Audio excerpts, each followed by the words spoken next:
Shannon Gugerty, welcome to the podcast. Thank you so much for hopping on. Thank you for having me. This is my first podcast ever, so I guess I'll always remember this one, right? Yeah.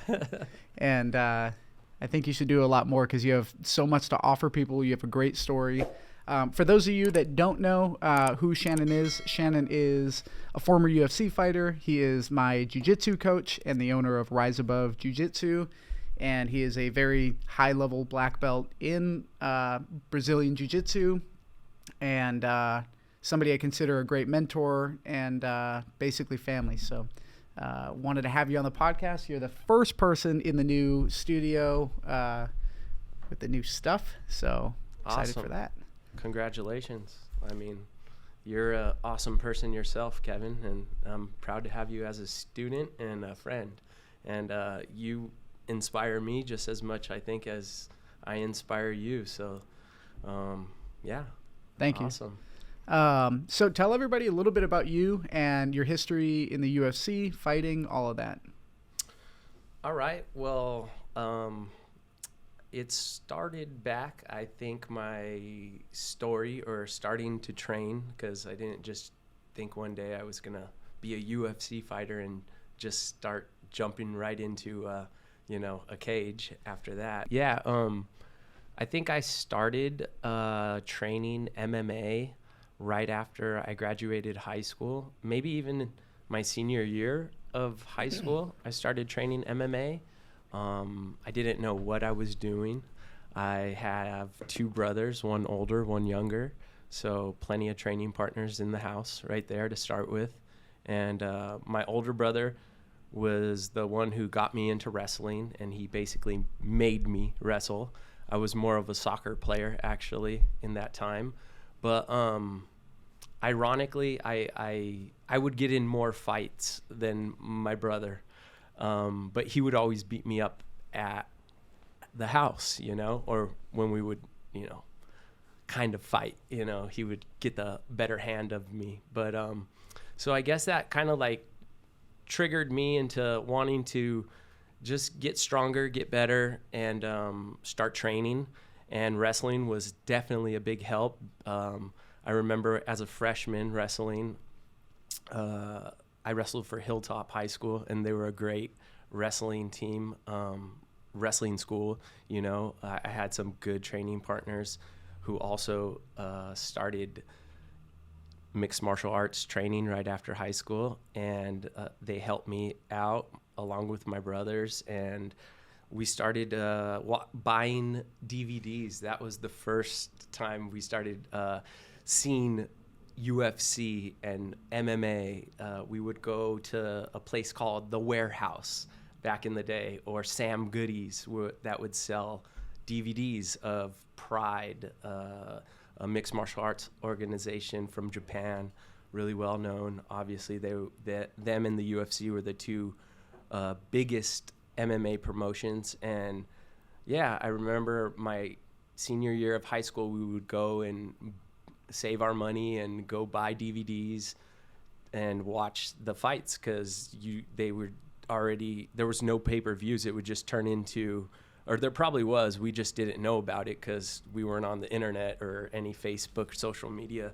anything like that. So we would just wait until we go to the mall and then find another video. We'd look at the submission, and then we'd practice it on each other with practically the blind leading the blind. And then we started developing some techniques easy that way. And then I remember in Chula Vista, where I grew up, we found out that Ken Shamrock had a gym. It was called the Lion's Den, and it was on 3rd Avenue at the very, very end, on 3rd Avenue, and I want to say Palomar or something like that. So it was kind of in the hood of Chula Vista. So we went there one day to go train, and that's where I saw Dean Lister for the first time, and he was training with Vernon Tiger White, another MMA fighter, and we saw him fight. We knew of Ken Shamrock, and we were just excited. We never actually got to training in that gym. We just kind of watched, and I had it in the back of my head that, yeah, that was something very cool, that I thought that was so you know, just out of my, you know, storyline that I had no idea that I would ever participate in that. But, you know, I just had this urge, I guess, right out of high school when everybody was going to junior college and college. I didn't want to go to school. I hated school. I really did. School just wasn't for me. At the time, I would tell my parents I was going to college, but I would really go off. And that's where I learned of Fabio Santos. And that's where Dean was training his Jiu Jitsu. He was teaching. He was actually a brown belt at Fabio Santos. So I went there, and the very first month that I signed up at Fabio Santos was the same month that Dean had gotten kicked out of the gym for whatever reason I didn't know. I was just some young 17-year-old, 18-year-old, whatever it was, who just knew nothing about anything, and then went in, and then the big name who I knew, you know, was getting kicked out, and then a bunch of people left, a bunch of his friends left, and Greg McIntyre followed Dean, and then Dean started teaching at City Boxing. So City Boxing was like the first MMA gym that I started training at, and it's in downtown. It was a really good story because that's where I met Brandon Vera. Brandon Vera he was just starting his MMA career. He was the Muay Thai instructor there at City Boxing. Dean was the Jiu Jitsu instructor. So I would get, you know, I signed up there at City Boxing thinking I'm going to take on this new journey as becoming a MMA fighter. And it was hard. I would go in there, and it was, you know, back in the day, you would get your ass kicked for sure. Your first day of training, people looked at you just like licking their chops, like, oh, let me, you know, try this new move out on this guy. And back then too, it wasn't really structured great. Like we were literally overflowing the mats and rolling off the mats. There was that many students, and the mat, Wow. you had to roll it out and it got rolled back in, and it was the same area, never got cleaned too. But it was the same area where they would do the kickboxing class right afterwards. And so yeah, it wasn't that popular, but it was very popular, like obviously when I went in there, and it was huge. It was a little gym, but it was so many great people I met from that gym and helped me get to that next level. And then after City Boxing, Dean got signed to, I want to say, no, he was fighting already. He got signed to Pride. He was the King of the Cage champion, and then signed with Pride. So he went and fought in Japan. So I very quickly became like, because I would go to the gym every single day. I would train with great guys, helpers like Greg McIntyre or Raul Arvizu, who is the head coach and who founded Entrum, which is in Tijuana. And that's where Brandon Moreno, UFC champion, came from. Those guys were my two mentors when Dean was gone. I would look up to Raul and Greg. They would help me out so much. They would kick my butt, but also help me out. And then Brandon also, as far as striking and wrestling, he was amazing. Great coach. And then I just knew I wanted to start fighting MMA. And so with about maybe 2 or 3 months of training, I guess 4 months of training, because I did train at Fabio Santos for like about 3 weeks before I realized, hey, where did everybody go? And then I followed him over to City Boxing. So about like 4 months of training, I asked to fight my first MMA fight. I asked, the manager if he could put me on the list, because I want to fight already. And they said, oh yeah, we have this show coming up. It's called Total Combat, and we'll put you down. I think you're good enough. You can have your first fight. So I was like, I went ahead and went full force with that. Started training.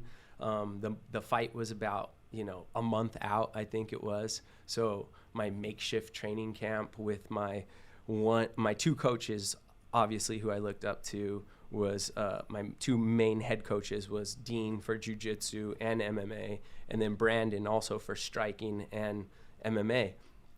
And then leading up to that first MMA fight, it was probably the scariest, but I was so motivated to go and get it out of the way with and go and fight somebody else, in a cage, that I couldn't stop. I loved it. I became obsessed with it. Every day I would train twice a day, sometimes 3 times a day, and then, I remember Total Combat was so disorganized. It was crazy. I went to the weigh-ins to go weigh in for the day before my fight. My opponent wasn't even there. So I didn't even know if I was going to fight or not. And then they told me his name was Cub Swanson. And I was like, Cub Swanson, what a dork. Like, who would name their, Cub, right? And then I found out his name was actually Kevin, and that was his nickname, was Cub. And this guy was like a terror out there in Indio or Palm Springs, wherever he was from. And then I'm like, oh, okay, great. So I'm fighting this guy, the super tough guy, but he didn't even make it to weigh-ins, so I don't even know if he's going to make it to the fight. So this fight took place in Tijuana, because MMA wasn't sanctioned yet back then in 2004. It wasn't sanctioned in the state of California. So we had to go fight in Mexico, and I still didn't know who my opponent was, what he looked like. I knew his name. So I remember Herb Dean got all of us together at the rules meeting, and it was in some nightclub in Mexico, so we had to sell our own tickets, and I remember I sold probably close to about 200 tickets. Damn. Out of all my friends. Yeah, because Hilltop and TJ are so close to each other, so a bunch of my friends from high school, I have a huge family as it is. I have a lot of friends, they all bought tickets from me. So I probably gave this promoter, I don't know, close to, I don't even know how much it was, but I gave him all the money for the tickets. I remember finally, by the time I finally saw my opponent, he was standing across the cage from me, and he was all tatted up, and I was super scared, and he was jumping around, and I see Herb Dean in the middle, and then I'm like, okay, here we go. This is my first fight. Here we go. And honestly, it was just like, I was just in the zone, to be honest. Like flow state? Flow state, for sure. And before I even realized what that was, I think all the skating that I used to do back before, when I was a teenager, like 14, 15 years old, I was a pro skater. It was not skateboarder, professional aggressive inline skating. So it was rollerblades, right? But I was sponsored, and we would go. I had my, anyways, I did all that, and I skated in competitions beforehand. So I got used to like people looking at me and, it's your time to go. Here's the show, so all that nervous energy I was able to kind of deal with. I had already done that before. I had that experience. So I think that helped me definitely for this fight, because I was in the zone, and I'm staring at him across the cage. The Herb Dean says, go ahead and fight. We go out there, and there was some small exchange, and then all I realize is like I'm on his back and I have his neck. So I knew to just start choking him, and luckily the fight was over pretty quickly in the first round. It was good, amazing, great feeling, euphoria after you win a fight. You put that much, time and effort, and you visualize it, and it happened, and everything went well and great. And it was a great experience. It was amazing. My dad was there. My brothers were there, so that was fun. It was just, it's an addiction after that, So I knew going back to college wasn't for me on that. So I was just going to go full bore with MMA. I think I won my first 3 fights, and then until I lost one. And then after my first loss, I remember them, Eric Del Fiero, the promoter for Total Combat, the owner of Total Combat, he called me up and said, yeah, Cub wants a rematch or whatever. And at that time I was like, yeah, let's go for it. I don't care. So I did. And actually it was the worst time ever to take a fight because California had just gotten sanctioned. So we were going to fight instead of in Mexico. We were going to be able to fight in Del Mar at the fairgrounds. So I thought that was pretty cool.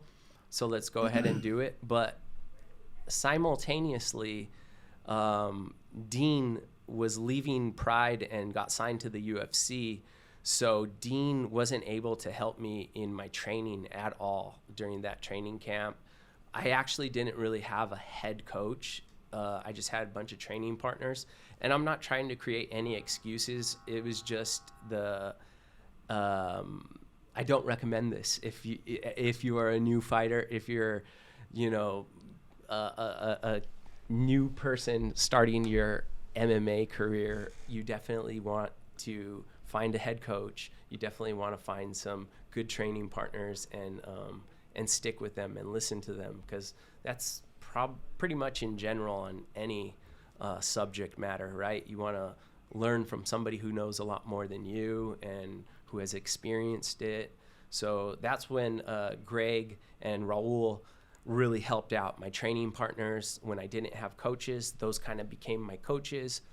But it wasn't enough. I lost that one. So I had lost 2 in a row after winning 3 in a row. So now my record was like almost at 50%, which in my eyes sucked.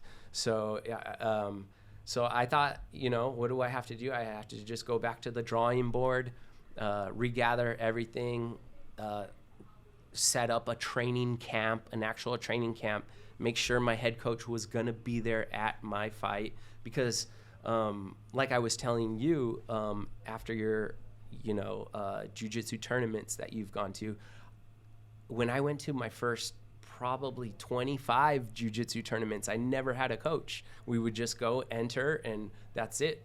My brothers were, cheering me on in the coach's seat, or Greg, or Raul. And, it's just, yeah. So definitely want to do things the right way, the correct way, I would say.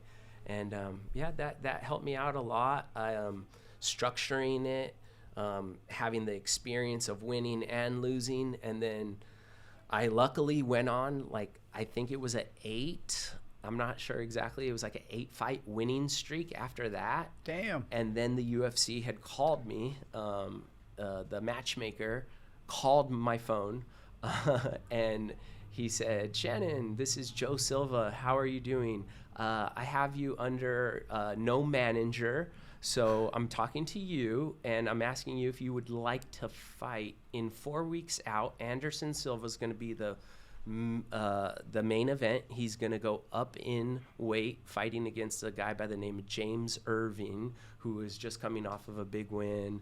And they were actually trying to put together a fight card to basically take viewers off of Affliction, which was the first show that they started, I think was backed by Donald Trump.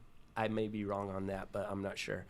So anyways, the UFC was trying to do an event the same day as Affliction, another MMA event, on the same day, same time. So they, for free at the Palms, the UFC was going to be for free. So you had to pay for Affliction or watch the UFC for free. And they put Anderson Silva, one of their biggest stars, as the main event. So they really wanted to stick it to them at that time, which I thought was a good for them or whatever. Which also means you had a lot of eyes on you. Exactly. Which also gave me a great opportunity, to get my opportunity to fight in the UFC.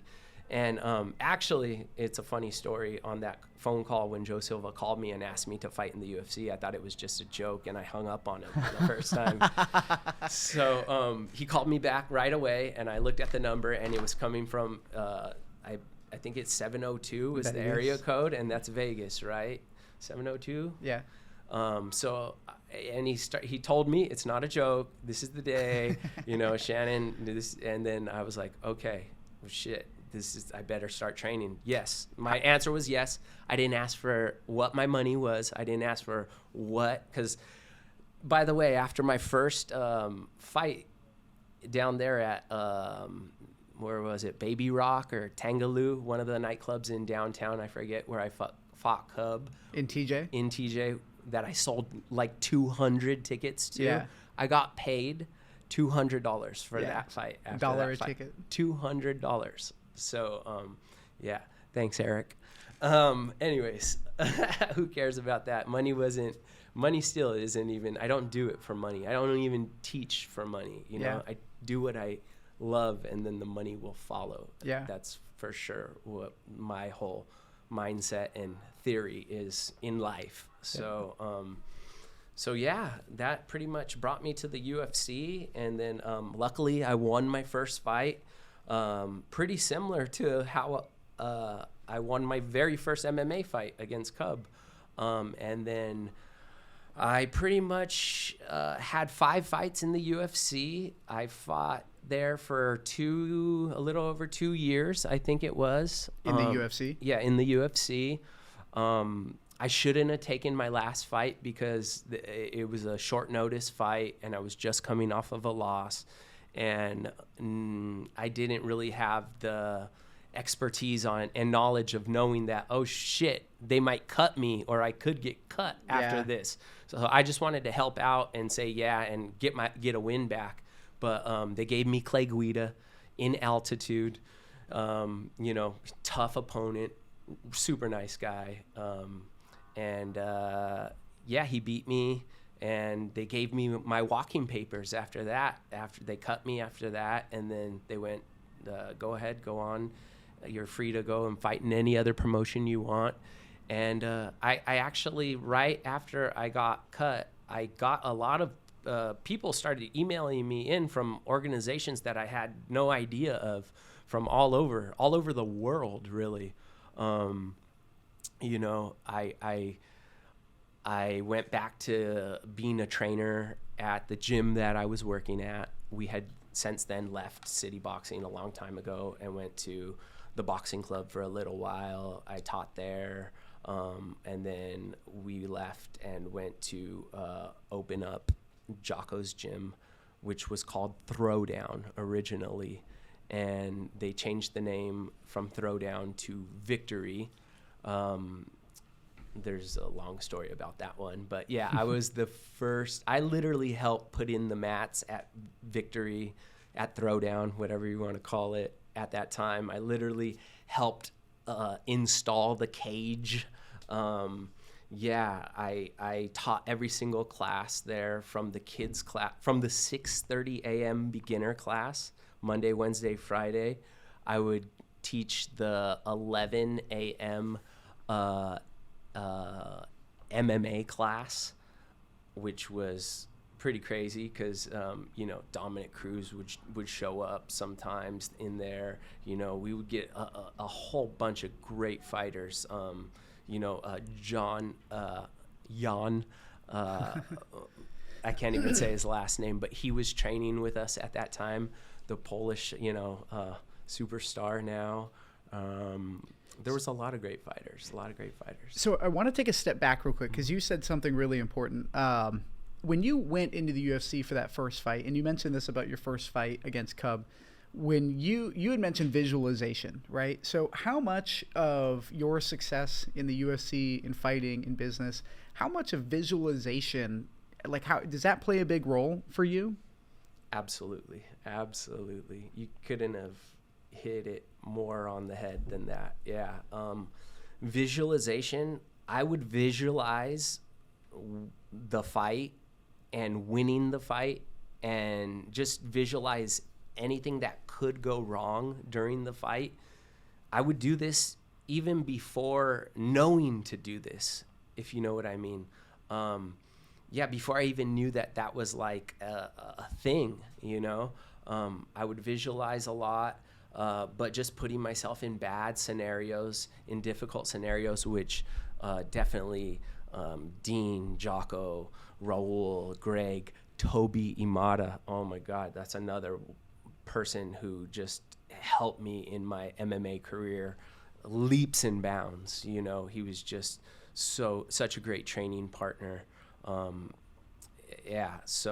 Visualizing, I learned a lot from those guys. They would tell me, to visualize after getting beat up, after training one round, they would yell, put your hands up, walk around, you won this fight. Yeah. And, just visualizing that and bringing you to the point of total exhaustion where you can't think of anything else but what is in front of you right here. And I know you know what I'm talking about, because that happens all the time when you're training in jiu-jitsu against somebody better than you or at your level, and they're taking you to that point where they're putting you into positions and making you make decisions that on the fly that you have to make, the right decisions. Otherwise, you're going to get strangled, right. Or your arm broken. So, yeah. Visualizing is huge. This is so funny because just the other day I came home from the gym and my wife had, 4 of her friends, her best friends over there at the house, and they're literally making vision boards on my kitchen table. And it was awesome, I've got one. It just brought me back to, I haven't done that for a while, so I need to do that. And I'm every day now looking at her vision board, and I can see it's clear cut.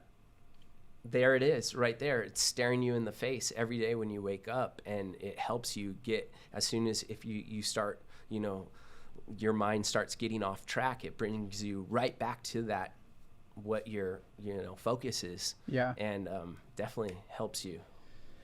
Yeah, I think the vision boards, people look at some of this visualization and the law of attraction and vision board, like they think it's magic. And, one day way back, they thought electricity was magic, right? So there's science that explains all of this. And I think it's the subconscious mind that people don't realize how much of an impact it has on the rest of your mind, and why training that, just like any other part of your whether you're a fighter, whether you're in business, I think training your subconscious is actually the most important thing, because that impacts everything else. But you had mentioned that. Totally agree. I totally agree. You mentioned that seeing the vision board helps kind of bring you back on track. And there's a metaphor of a captain of a ship, right? When you take a ship from one place to another, you might be going in a straight line, but you're constantly pivoting the ship back on. And if you don't have eyes on the target, if you don't have the end goal in mind, then if you're not making those small adjustments, you're going to steer off, and all of a sudden a little tiny adjustment sends you off in a whole other direction. Absolutely. Yeah. So I think the visualization is so important. Now, when you went from working for other gyms, and then amidst the COVID pandemic, you opened up your own gym while everybody else was shutting down, and not just opened a gym, but successfully had a community that's thriving, and somehow still keeping a tight-knit community and not selling out, as some would say, and keeping the community small, even though you might want to make more money, but you don't, because you value the community over that. So tell people a little bit about that challenge going through the pandemic, opening your gym. That was definitely a huge leap of faith that I had to take. Not just for like me, but my family also. I knew that I always wanted to be an owner of the gym. I didn't want to just always work for other gym owners, because that was kind of the way my life and my whole career has been. It was just, we were going from one gym to the next gym and then the next gym. So I knew in 2020, as the pandemic started happening, and I knew a lot of people were getting scared to even take jiu-jitsu class because they didn't want that human to human contact. Everybody was so afraid of COVID, Right. that, the classes started dying at the gym. And not to mention, I knew that there was a timer when they were going to shut it down, because we heard. And I knew that what I do is contact.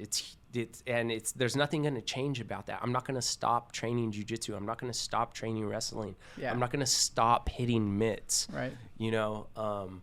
I need my training partners like I need water. Yeah.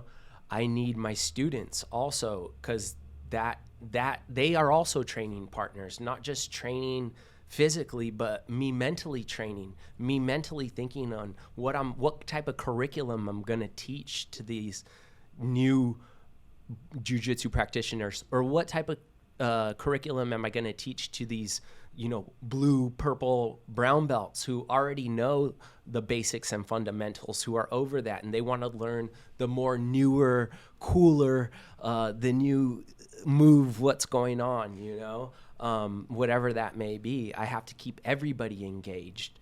So, that was super scary for me, but I knew I had to do it. And it was one of the hardest things I had to do, because one of my best friends was the owner of the gym that I had to quit and basically leave and go off on my own. And I needed to do it for, like I said, not just myself, but for my family. My wife was encouraging me to go ahead and do it, because that's all I would talk about all day, every day.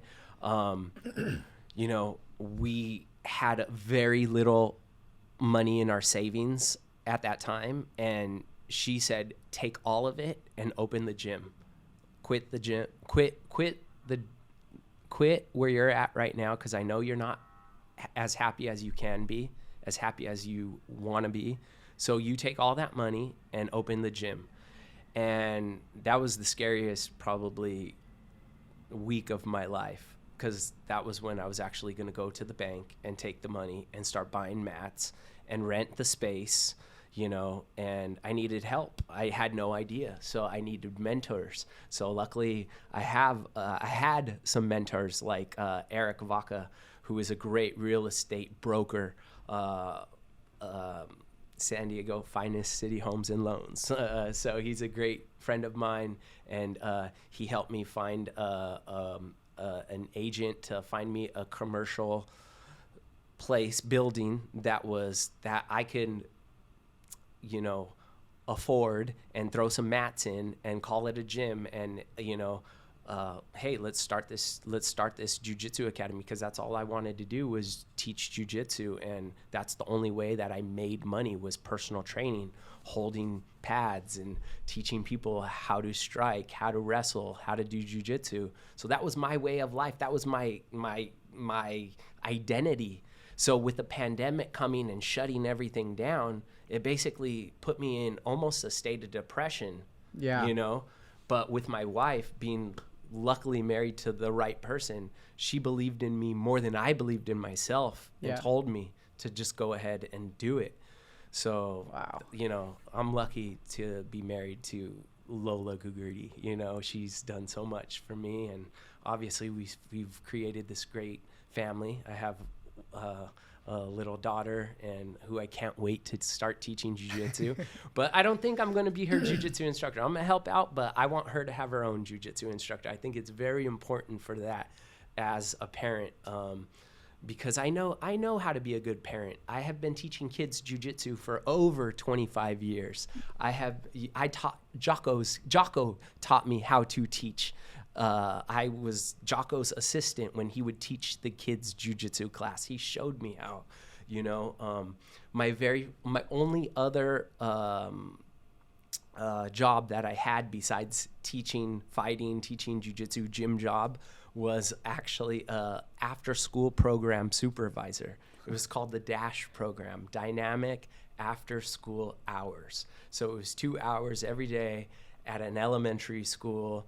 And we would come up with, we would play games, but it was structured. There was a structure to it. They would come in, you know, they put their bags in a certain, so it was actually preparing me to teach, you know, later on in life, to help with, you know, the little things that, not just the, you know, techniques on, or the game that we're playing, the little things behind it, like having a good relationship with that parent, or knowing where this kid is, or knowing about like their parent, Right. why their parent is coming late all the time, you know, 10 minutes late all the time, you know, not just, you know, talking to kids and their family and knowing where they come from. And luckily for me, I'm coming from, my mother was a former elementary school teacher for 30 plus years, and my dad was a former elementary school principal,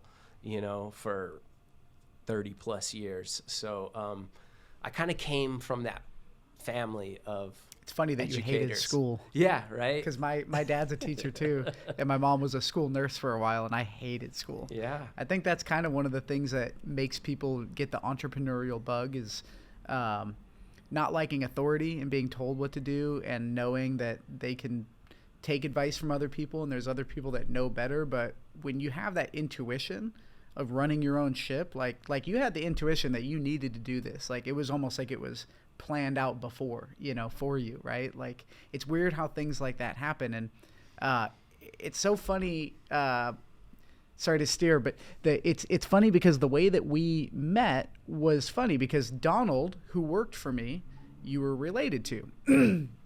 Well, before I met Donald, I had actually trained at TBC when you were at TBC, and you were the coach there. So I had known you through TBC, and then COVID happened, everything shut down, and then Donald's like, hey, my uncle is opening up his own gym, you should go. And I was like, oh, cool, I'll go. And then I remember going and being like, wait, my first class I met like,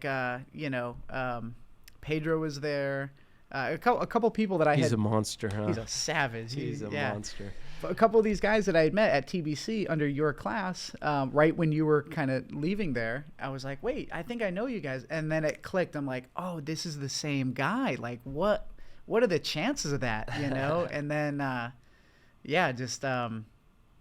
the amount my life has changed because of jiu-jitsu and because of your gym, which is Rise Above in San Diego. And if you're looking to start jiu-jitsu or go take a class, by far the best gym out there. Very small, tight-knit community. But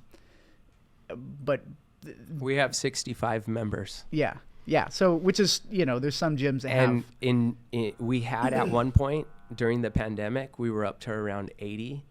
And we have about 65 members. We had about 80 during the pandemic.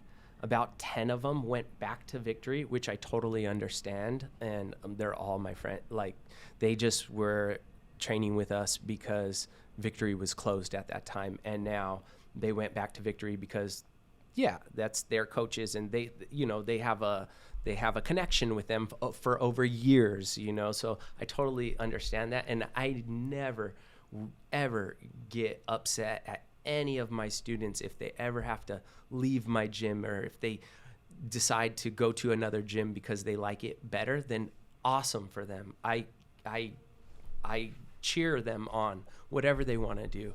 And I mean, I feel like Rise Above has definitely been successful with the amount of students that we've had, and I've literally haven't even spent a penny on marketing. Yep. You know, you're the one that I'm learning to do more social media and more, you know, podcasts and whatnot. And I know I should, and I'm just not that type of person. I'm kind of like, you know, very to myself. I'm old school, I guess. I don't really like to put all my stuff out there, you know, but I know it's actually, in this day and age, you kind of have to, you know, you have to. Right.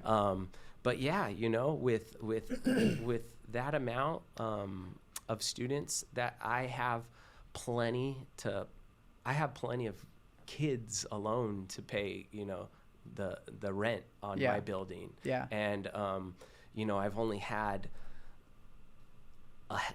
two handfuls of people that actually had to cancel their membership. So I still have some, that members that they train at Rise Above, but they've taken a couple, weeks or even a month or two off. And then I call them. I'm like, hey, what's up? How are you doing? Do you want me to quit? No, Shannon, it's all good. I'll be back, So I'm just taking I'm taking a little break, whatever it may be. At my office, I got to do something or whatever their excuse is, but they're all saying, I'm going to come back. Don't worry. I'm just taking a little break. Okay, cool. No worries. All good. I'll see you. And I do see them. Yeah. They come back. Right. So it's not like I have a lot of people ever like canceling their membership or anything like that. And then, so it's great. I love the community, the little team that I've built, and the atmosphere that I provide, that we have created in Rise Above. And it's just not just me. It's, the team. And yeah. Yeah, and you know what? It's funny because when I travel, I train every time I travel for the most part. So I'll find a gym, I'll go train. That's I don't. Awesome. Yeah, I just don't want to. I'm so jealous. I am. But I also get to see like how great we have it, right? Because this was my second gym, but really my only gym that I've really consistently, been, because it's the only gym I train at, right? And when I go to other places, I get to see how they do it. And when I walk into Rise Above, everybody, whether you're new, whether you know somebody, everybody's welcoming, everybody's supportive. There's no bullies. There's no dicks. They don't last long. Yeah. Or we change their mindset, because there has been a few out of, and like just a simple, like, definitely, I think Jocko has helped me with that part of like, you can't just yell at somebody and tell them they're a dick, or, hey, put your shoes on. They don't know that, or they don't know that they're being a dick by neck cranking them. So you have to, show them or take them off to the side and say it in a nice way and explain to them. And most people don't even know that they're being a dick, Yeah, and I think that's a big thing that people who are looking to get into it are worried about, right? They worry that they're going to come in and there's some fighters, or they have this misconception of what it's going to be like. And I wish that more people like how it was at City Boxing when I first signed up and walked in and just get fucked up. But that's the thing. And also with your gym, there's a mix of like, there's pro fighters, there's people who are high level military guys, there are cops, there's some Navy SEALs. Yeah, there's trained killers. Yeah, literally. And everybody is like soccer moms too. Yeah, and that's the thing. And they can go out and fuck shit up in the real world, But one thing that I think is important to understand is the reason why your gym does so well is because you've built community, right? The reason why people aren't leaving and why this is sustainable too is because you've invested in the culture. Even though it's a smaller group, your retention is a lot higher. You don't have to worry about people, So like there's other gyms that have 10 times, 100 times the members, but they have this constant churn. And guess what? You can run out of people at some point. You can only go so big. So I think that focusing on retention and just being genuinely, your intentions are just so good for your students and just for the community. But one thing that I want to kind of challenge you on is I hate it when people use the excuse of like, I'm not a social media guy. It's like you're building a community in a different way that you don't get yet. So I think that you are a community builder. You just haven't done it online and you don't want to look fake because, because that's what a lot of people.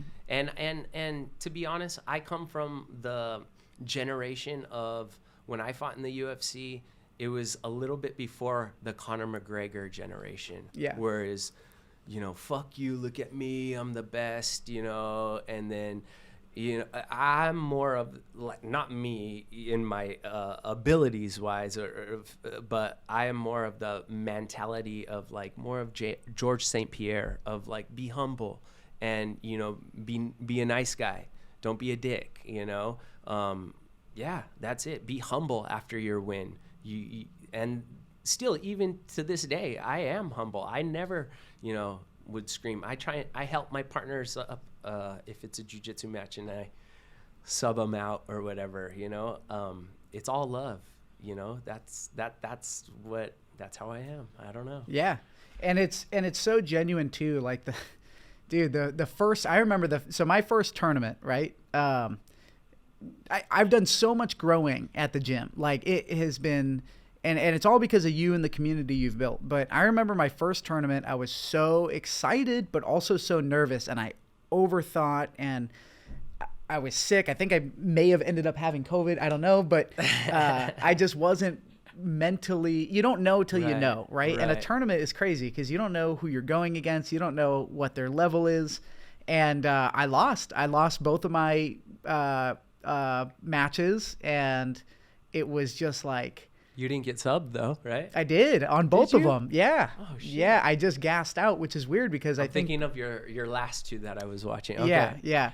Yeah. But that one was, and I remember Dean Lister was there coaching right beside you. And I was like, oh, great. Okay. Now Dean Lister. And, it was just kind of funny. And, but I remember the feeling that I had when I left, and I felt like such a fucking failure, right? Like I just felt, I don't know. I knew that I was better than that, and I didn't realize how much of because I was better than both of those guys. I know that for a fact. It was the mental side that I wasn't as mentally strong at the time that I thought I was. Yeah. And you called me afterwards, and you gave me this short, sweet, but very genuine talk that motivated me to realize that, like, yeah, this, there's no changing it. But I went out there, I did it, and my next tournament I lost, but not as bad. I only went against one guy, and he was a good wrestler, and he smoked me. And then my last tournament. But you knew that you were getting better already, even though you lost. You knew from that tournament to that tournament, you knew you were getting better just by that little experience. Right. Yeah. And then the most recent tournament, where I just went on I felt like I went on a tear. You did. And what I realized was the mental side of things. What I didn't do in my last tournament was I didn't stay up all night thinking about it. I didn't research my opponents, even though I had 7 opponents. I didn't care. Right. And I went in there, and I just, like, something, you told me, like, stop being so nice. Like you're high-fiving them like they're my buddies. And, like, I'm a friendly person, but I have this in me, and you allowed me to pull that out, and I just fucking kept winning and winning and winning, and it felt until you got to the finals, right? Yeah, when I got disqualified. That's a whole nother story. podcast. Yeah. Oh my gosh. That was we almost had to fight some Brazilian female referee.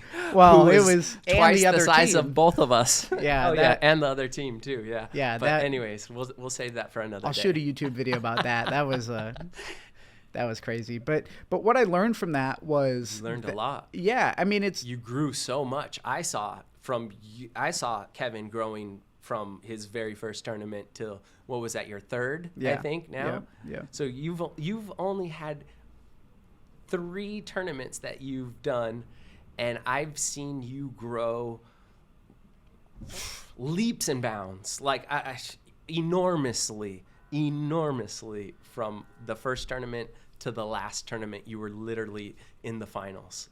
Yeah. But it translates to business. It translates to every other walk of life, which is why I think that more people need to do jiu-jitsu or something similar. And I agree. 100% I agree. It totally, is something that, whoever it may be, a CEO or whatever they're good at in their business or whatever, once they go and do jiu-jitsu, they're going to probably most likely suck and be the worst person in the room. But it afterwards, and after coming back to that, you've already built a bridge, and you already got stronger by just coming back after you have this ego or whatever, that you're the boss, and then you go somewhere where you're the lowest person on the totem pole. And there's something awesome about that, right? Learning a new skill and just sucking just a little less every day at it. My first day at the gym, I remember, so in jiu-jitsu, when you're brand new, people will let you win, right? Like they kind of like give you a pass, and maybe some people won't, but for the most part, they're being nice, especially the higher level belt guys. And I remember my first day, I got wrecked by a guy who was a Navy SEAL at the gym, and he just fucked me up. And then the second day I came in, I was like, all right, I'm going to do this different, whatever, and I submitted him, and oh my God, I'm going to be so good. I remember going home and talking to my girlfriend and being like, I submitted a Navy SEAL. He's a purple belt, blah, blah, and I had no idea that he just rolled over and let me do that. Right. Cause he's so humble and he wants people, like he's not a dick. And so I'm telling Karina like, oh my, I submitted this Navy SEAL, like I'm going to be so fucking good at this. And then the next day I remember when he turned it on and it was like, boom, boom, boom, done. Out, and jiu-jitsu is so humbling because it's this up down of like you realize that you can be great and then there's so much more work to do, and then it's just constant like roller coaster of growth. And absolutely, yeah, it's kind of like that chart where I guess in my way it'll go this way, but for you looking at it, you're going up, you're learning a little bit, but then some days you're flat, and then some days you suck a little bit worse, and then you get better. And then you go flat. Yep. And then you get worse, and then you get flat. But when you look at it at the end, you started down here, and now you're so close to that blue belt. You know what I mean? I feel it. Yeah. So if somebody is looking to get into jiu-jitsu, I feel like a lot of people hesitate, right? And they don't really know where to start. And there are bad gyms, right? There's gyms that, just like anywhere. Right. So how does somebody, no matter where they are, which if they're in San Diego, the number one gym you need to go to is Rise Above Jiu-Jitsu Club. I appreciate that. But honestly, there are so many good gyms in San Diego. You're lucky if you are starting jiu-jitsu and you live in San Diego because you have a plethora of gyms to choose from, There are so many good ones, and honestly, if you haven't trained, the chances of you staying at that first gym that you go into are very unlikely.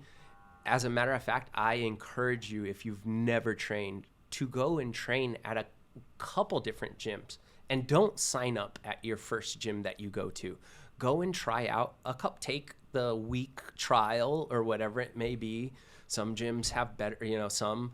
And if some don't have a week, like a trial, and want to try and sign you up from after the very first class you did, and they're putting pressure on you, there's something wrong with that gym, or not. I'm not saying that gym or that, that manager, or he's trying to make his quota for that month, or who knows what it may be, but it's not supposed to be like that. You're going into a martial arts academy. You're trying to learn develop a new skill. And still, you just did it physically. You got to kind of analyze and see if this is going to be great for you, if this is going to work for you, if this is going to work for you and your family. There's a whole bunch of other factors that play involved. Is this close to my work? Am I going to be able to make it to class, or am I going to miss? Am I going to get off halfway during the class? Is this a gym that I think my kids might be able to go to? Oh, if not, then let's find that kid's gym then where my kid might be able to go to, because I definitely recommend putting your kid into jiu-jitsu as soon as possible, just to get them for develop movement. And it's just a fun little game. It should be more like almost like soccer, like we're playing. You're not learning how to choke or strangle a kid out, your first week. You should be just having fun, getting on the mats. It should be a game. You should play. It should be, they should think of just like going to jiu-jitsu is just like going to soccer practice, but actually the coach slips in like little self-defense techniques that they don't even know that they're aware of, like, for instance, a game is like touch the foot, go and, try and touch the foot. Or with the kids, when they have the gi on, we'll put like a belt behind their belt and then they try and grab the belt, you know? So it's like kind of like a game. They're kind of competing against each other, but they're both laughing and blocking hands and using hand movement to block and maneuvering their body around, and they're not just running away, you know? They're confronting their problem. They're looking their person in the eye. These are all great things for children to develop, you know? And that's going to help out in other sports as well, you know? So yeah, definitely. Amazing. Yeah. Well, Shannon, where can people follow you? Social media, I guess. Instagram. I don't have a Facebook. I don't have a, I have a website, for Rise Above, and then pretty much my Instagram. That's how, or they can call up Kevin, and then Kevin will call it. Hit me up. Well, we're going to put all of your social media, your Thank website, all of that stuff, in the link, but go follow Shannon. If you are in San Diego, please come take a free class. I don't just do jiu-jitsu too. It's a jiu-jitsu academy. In terms of, it is a dojo, you know, it is a martial arts academy, it is also a jiu-jitsu academy, but I also do private training, personal training, one-on-one. I teach jiu-jitsu, I teach wrestling, I teach Muay Thai, I teach boxing. You know, I teach MMA. We're doing an MMA private right after this. There we go. Exactly. Yeah. 1:30, 2 o'clock, whatever it is. Yeah. Yes. So absolutely. Whenever you want, I teach kids from 6 years old all the way up to 99 years, 100 years old. However, whoever wants to come and train, please, you're more than welcome to come in and check out my gym. And there's going to be no pressure in signing you up. I promise you that. Yeah, highly recommend. Shannon, thank you so much for coming. You. If you can leave our audience with one last positive message, what is it? Just believe in yourself. Just believe in yourself, and you know, you don't want to die with those, you know, ghosts in your closet. Go out and try and do what you want to do, you know? I never thought I thank COVID for happening, because I think without COVID, it never would have pushed me over to go ahead and take that leap of faith and open up my own dojo. Right. Amazing. Thank you so much for coming, Shannon. Thank you. Fight.